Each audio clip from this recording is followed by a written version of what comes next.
So the U.S. deploys 12 warships to Israel or to the Middle East. Why? What just happened in the Middle East that warrants this kind of movement of deployment? Today we're going to talk about just that. Not only that, we're going to talk about what Trump just said about he believes there should be no taxes on what? This is probably the most common sense approach that most any other politician would typically have. Just like anything else, most of the time we're taxed too much. But for most politicians, they won't touch that because that is the way to control us, by taking our money.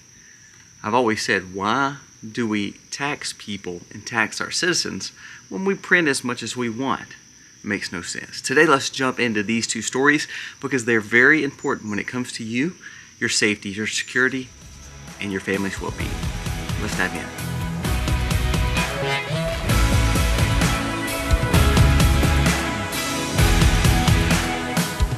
Hey guys, welcome to The Max. Thank you so very much for being here today. As you see, we're not at home still. We're out of state, so we're enjoying time as a family, but we don't want to miss out on our daily vlogging information. Now, if you like our family and want to see more of our family when we're on this trip, check out our vlog channel, The Max Life.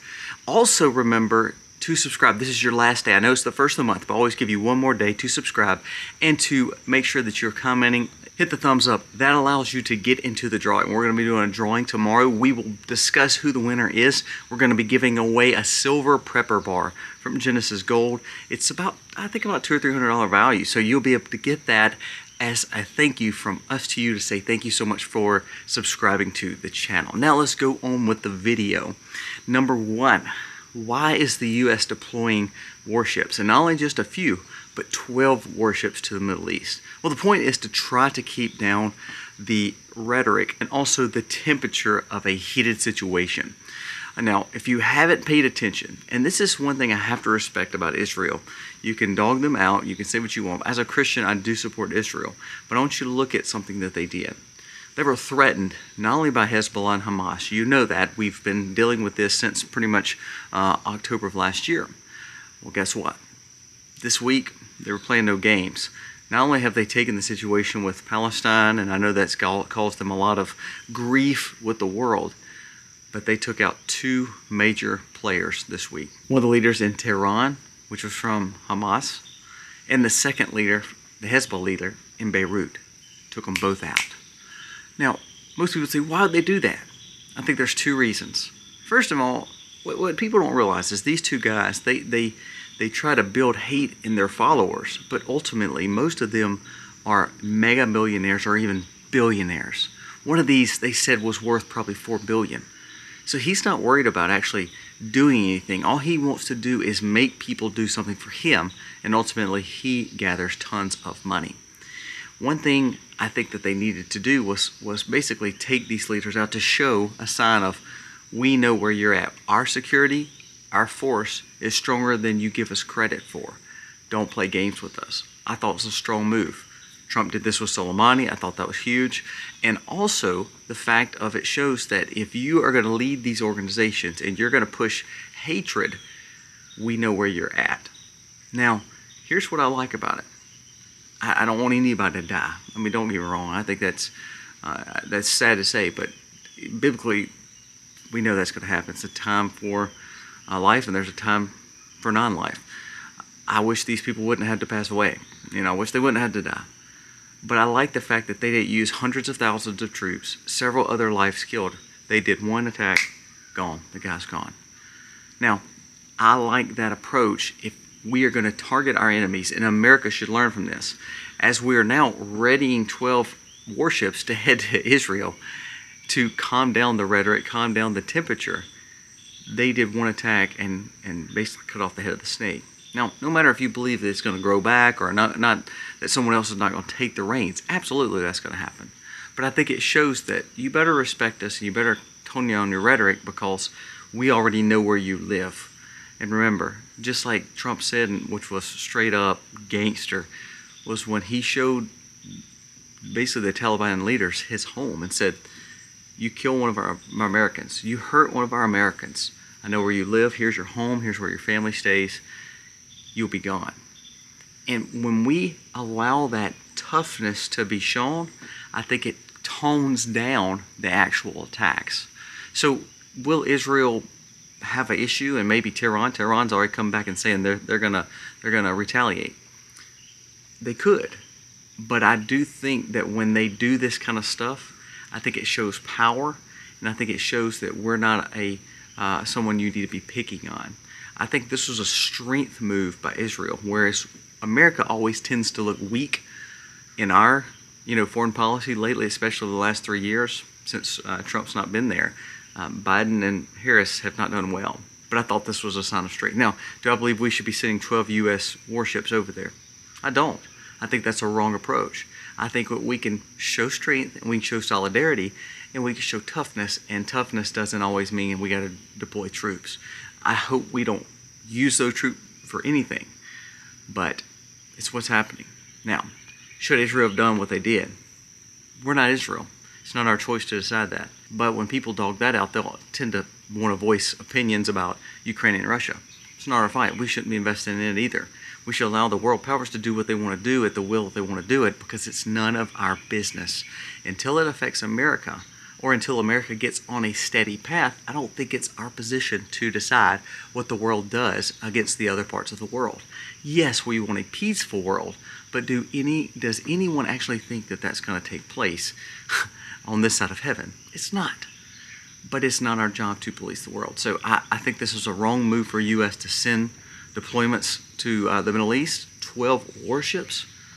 However, it's none of our business what Israel chooses to do. I think it's a sign of strength, and I think that America should learn from this. If we want to make sure that we send a message, this may be the best way without having to deploy our troops. Make it happen. Drone strikes or missile strikes without harming Americans. It's a pretty big deal. Now, give me your thoughts on that. I know this is a very heated debate, but honestly, they didn't use a lot of their troops. These guys have threatened and threatened and threatened, and to the point where now they threaten no more. Second story I want to bring up, because I think it's the most common sense thing that we've heard out of this election. Trump has made some very good points lately, and I hope he's not just saying that just to earn these votes. But one thing he brought up today yesterday actually, was there should be no tax on Social Security. This should be the most common sense approach to anything, and there should be no one against this. Now, Democrats have not voiced support in this, but it blows my mind that the government makes you and I pay Social Security to quote-unquote save for retirement, which is supposed to be supplemental. However, most people are having to live off of it because they have not built up good retirements. Yes, we should learn to budget. Yes, we should learn to take care of ourselves a little bit better. However, the government makes you and your employee put up money for Social Security. And then on top of that, so not only are you taxed on your payroll, not only are you taxed every other way, on your property, on your sales, on your consuming, on your gas, everything of your life is taxed, even down to Social Security. So I like the fact that Trump was saying, look, why are we taxing Social Security? It's unfair. It's a double tax. It's a way to basically manipulate people. Not only are we telling them basically to invest in a Ponzi scheme that they don't want to invest in, because ultimately, if you could have taken that same money and put it in something like a good, growth stock mutual funds or conservative funds, or something that you wanted to allocate it to, I promise you, most times out of not, you would have had more money at retirement. But no, the government makes you invest in this, and hey, if it's a good investment or if it's a strong investment, that's a great thing. Well, it's not, because most of the money you've put in, you've pretty much lost value on, because you're having to pay for someone else's Social Security because it was done wrong, i.e. a Ponzi scheme. But now the government also taxes you on the money that they have already taxed you on. Does that make sense? Is it fair that we get taxed on our property after buying the property, after paying off the property, and year after year we have to pay property tax? Is it fair that we have to pay tax on our checks and payroll for federal, state, and then also local?